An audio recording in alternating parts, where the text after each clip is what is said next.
So eto na nga po, Creamline Cool Smashers magkakaroon na naman ng panibagong star player ngayong nalalapit na PBL Conference. Erin Pangilinan dagdag pwersa sa CCS. Aalamin ho natin lahat ng mga detalye. So alam naman natin na bigo pong makuha ng Creamline etong si Bunny Gunler at si Erica Santos. Napunta sila sa Capital One Solar Spikers pero walang problema. Nandyan yung sinasabi natin na balanse ng mga teams dito sa PBL para sa next conference. Sa Creamline kasi marami naman ang magagaling. Pero eto ho, no, may yung pag-uusapan natin ngayon etong si Erin Pangilinan, which is na pag-uusapan na sa Creamline Cool Smashers ito mapupunta o maglalaro ngayong next conference.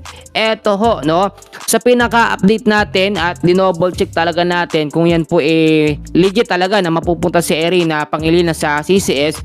Eto po, sa status ni Erin Pangilinan, last update po 138 days ago, nag-declare po siya na magpapa PBL draft, no? Ganun po ang sitwasyon. So bilang posisyon, nag-apply ho siya as middle blocker at opposite spikers para mas flexible po. So dalawang posisyon po ang in-applyan nito nga pong si Erin Pangilinan.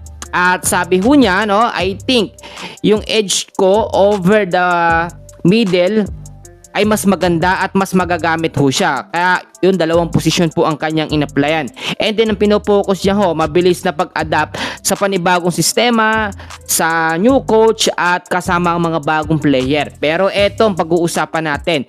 Sa Creamline Cool Smashers, nagbigay na sila, no, ng pahiwatig o hint na kukuha sila ng panibagong player.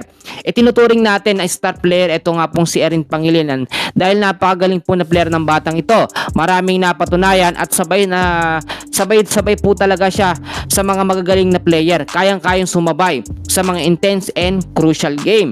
Ayon na rin po sa ilang mga update, mga kaibigan ko, ito pong Creamline Cool Smashers kinakailangan mag-rebuild pa ng mas malakas po na team ngayong PBL Conference. Bakit? Kasi mapapasabak talaga sila dito nga po sa mga PBL teams tulad ng Capital One Solar Spikers dahil dalawang star player ang napunta dyan. Etong si Bunny Gunler at eto nga pong si Erica Santos. Ayun, kung hindi po palalakasin ng CCS ang kanilang sistema, lineup, arrangement, ay talagang mahihirapan ulit magkampiyon ng Creamline. Alam naman natin, solid na ngayon. Pero merong ibang update din na nagsasabi, kukunin si Erin Pangilinan ng CCS and then yun ang magiging kapalit nito nga pong si Michelle Gumabaw. Yun yung isa. Yung isang update pa, Erin Pangilinan magiging kapalit yung number 10 jersey po ng CCS na si Pau. Wala na kasi siya, no?